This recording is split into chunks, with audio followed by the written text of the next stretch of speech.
ನೀವು ನೋಡ್ತಾ ಇದ್ದೀರಾ ಆರ್ ಮ್ಯಾಕ್ಸ್ ಕನ್ನಡ. ನಾನು ಸೀಮಾ ಬಂಗಾರಪ್ಪ.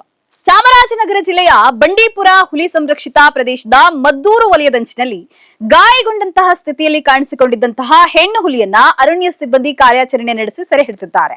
ಮಂಗಳವಾರ ಸಂಜೆ ರೈತರ ಜಮೀನಿನಲ್ಲಿ ಕಾಣಿಸಿಕೊಂಡಂತಹ ಹುಲಿಯನ್ನ ಕೆಲವು ಗಂಟೆಗಳಲ್ಲಿ ಸುರಕ್ಷಿತವಾಗಿ ಸೆರೆ ಹಿಡಿದು ಮೈಸೂರಿನ ಪುನರ್ವಸತಿ ಕೇಂದ್ರಕ್ಕೆ ಕಳಿಸಲಾಗಿದೆ. ಚಾಮರಾಜನಗರ ಜಿಲ್ಲೆಯ ಗುಂಡ್ಲುಪೇಟೆ ತಾಲೂಕಿನ ಮದ್ದೂರು ಗ್ರಾಮದ ಬಳಿ ರೈತರ ಜಮೀನಿನಲ್ಲಿ ಗಾಯಗೊಂಡಂತಹ ಹುಲಿಯೊಂದು ಮಂಗಳವಾರ ಸಂಜೆ ಕಾಣಿಸಿಕೊಂಡಿದೆ. ಹುಲಿ ಬಗ್ಗೆ ರೈತರು ಹಾಗೂ ದಾರಿ ಹೋಕರು ಅರಣ್ಯ ಇಲಾಖೆಗೆ ಮಾಹಿತಿಯನ್ನ ನೀಡಿದ್ರು.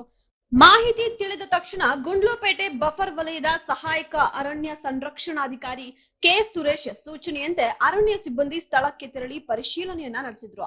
ಸ್ಥಳಕ್ಕೆ ತೆರಳಿದ ಸಿಬ್ಬಂದಿಗೆ ಹುಲಿ ಕುಂಟುತ್ತಾ ಇರುವುದು ಕಂಡು ಬಂದಿದೆ. ಬಳಿಕ ಡ್ರೋನ್ ಕ್ಯಾಮೆರಾ ಮೂಲಕ ಪರಿಶೀಲನೆಯನ್ನ ನಡೆಸಿದಾಗ ಹುಲಿ ಜಮೀನಿನಲ್ಲಿ ಮಲಗಿರುವುದು ಖಚಿತವಾಗಿದೆ.